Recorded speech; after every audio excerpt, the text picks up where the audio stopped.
Tramore is a small town on the south coast of Ireland.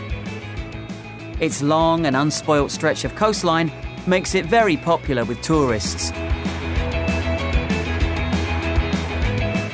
And the sea plays an important role in life here. Just ask local resident Grace Doyle. Grace is a qualified maths teacher, but she decided to take a career break to pursue her lifelong love of surfing. So I started surfing at maybe 11 or 12 years old, but I always used to be in the ocean and playing on a bodyboard, and I used to always know what surfing was and wanted to do it. My oldest brother got a surfboard lesson for his 21st birthday, and that eventually just got passed down to me as I grew up because my other brother started doing it and then I wanted to do it naturally. Each day, Grace checks the weather conditions online. If the waves are good, she packs her boards and drives to one of her favourite spots. Luckily, the Irish coastline offers plenty of places to surf due to its position in the Atlantic Ocean, attracting surfers from all over the world. Surfing as a sport is growing rapidly in Ireland and reflects a global trend.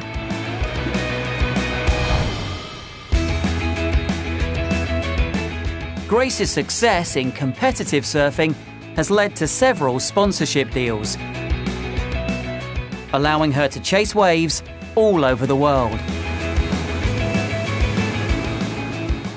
I've been to a lot of places around the world, Central America, Indonesia, Europe.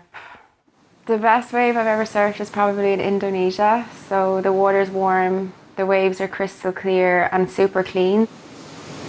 Part of it is because they're bigger, so I enjoy the bigger waves. Today, there are an estimated 35 million surfers around the world. And the industry has annual revenues of around $100 billion. How does Grace account for this growth in popularity?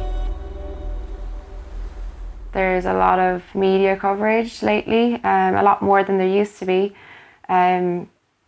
So you've got like Facebook and Instagram and YouTube, and everything is just being put out there now, whereas years ago it would be quite hard. You'd have to wait for the magazines to come out to see the footage. People are seeing how healthy surfing is as a lifestyle. So if you surf, you're out with nature, you're exercising, you're having fun, you're getting everything in one go. So I think people are drawn to that because it's something healthy and fun at the same time. But surfing can be dangerous too. I guess the scariest thing that's happened to me as a surfer is being held down for quite a long time under the water. So you might fall off a wave, and it's quite a big wave, so it just holds you down for quite a long time. Once it happened to me in Indonesia, and I just thought that maybe it was the end, but then you always just come up. I've learned to relax, so when it happens, you know it's going to be a long hold down, so you just have to rely on holding your breath and relax, because if you panic, then you're going to run out of breath faster. Does Grace enjoy the element of danger?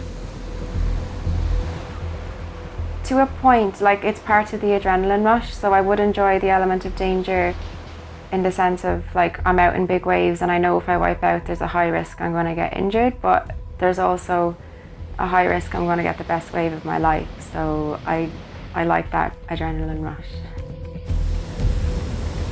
But Grace knows that this can go too far. I have seen people that are out in waves that they shouldn't be out in, and you can see before it even happens that stuff is going to happen to them. It's a fine line in that sense that they're putting everything and everything around them at risk, like in terms of losing them if they die.